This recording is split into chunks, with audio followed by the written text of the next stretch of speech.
Hey. Figure since it's President's Day, we can negotiate a price for Kate Vogel's music videos. What do you think? Now, for anybody new, 2 years ago, I basically wrote 20 music videos all in a row for Kate Vogel. They were very good. I was very proud of myself. One in particular was about Kate Vogel in a cottage with a lot of Valentine's sort of large and small hearts to work with as far as fulfilling people's Valentine wishes.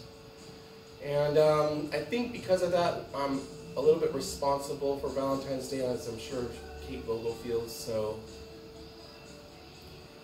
I feel like I should allow you in on something that happened to me while I was at the Salt Lake College.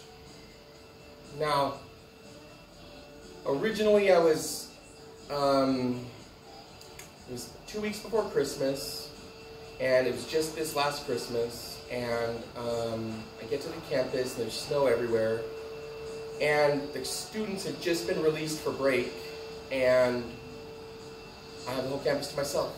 Now, one of the main buildings was, well, there's a lot of buildings. Well, one of the buildings was unlocked, and then when I went inside, there was all the couches and tables, and then there was a kitchen that was behind a gate. Now, it was locked up because everybody was on break, and there I was getting the whole auditorium right next to the kitchen to myself for virtually 3 weeks. Now, I was having fun. I was talking a lot. I was, working out for about 3 hours, just doing all of my usual routine.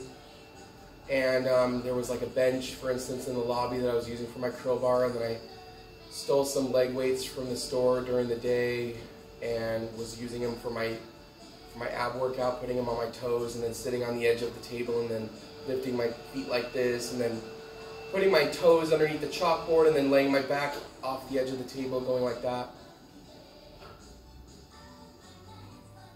Well, then I had to unfortunately have the custodian come in right when school started and see me, and then I couldn't go back there, so I had to find somewhere else. It's like 6 a.m. and I'm looking, checking all the doors to all the buildings, and they're all locked except one building opened. As it turns out, looking around, after a while there was these big, huge paintings, like 5 feet tall and like 4 feet wide. Really important people all across the whole building. Then I'm in the basement, and I can see there's a library, and I hear this little voice goes, "Don't go." And I didn't know what it was. But I didn't know what it was talking about either. So I didn't know what else to do, so anyways I went upstairs and ended up finding a table that I could finish my workout at. And I'm noticing when I pull out my leg weights that painting behind me where there's supposed to be a person, it's just this sort of swirly black and purple painting, same color of these leg weights that I'm using. And it was like, you guys were expecting me. Well, I was pretty soon in a different building altogether, one that I found that I could permanently stay at. I was in this one room, and well, it was kind of a lucky deal, but I was spending a lot of time in there.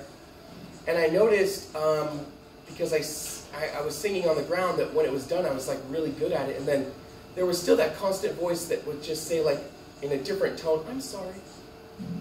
But it was like kind of this ongoing voice. But originally I thought it was Cora, because Cora calls a lot, but then I started to notice it had a little bit of a different tone. And I remember specifically it started in the music building. You know that library? Turns out that was, because I noticed the next morning when the students started to file in that they were opera singing in all of those little small rooms. So it was a music ghost, fairy munchkin. And it was staying with me. Now it was even audible, I could hear it. So I was like, "You're doing that," because I noticed my voice changed. Now, usually Tinkerbell, my original fairy, has the capacity to do these really nice high pitches. This fairy was doing something that I've been wanting for years, this little vibration at the end of my voice. A calculated delivery.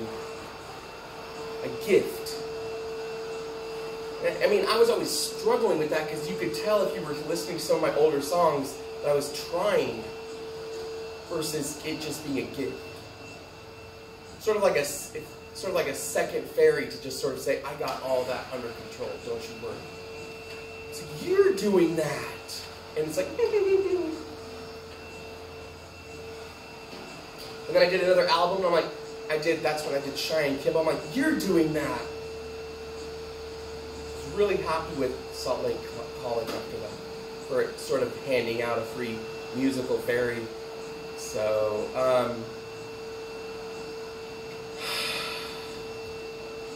I was going to sing some songs for Kate Vogel for Valentine's Day.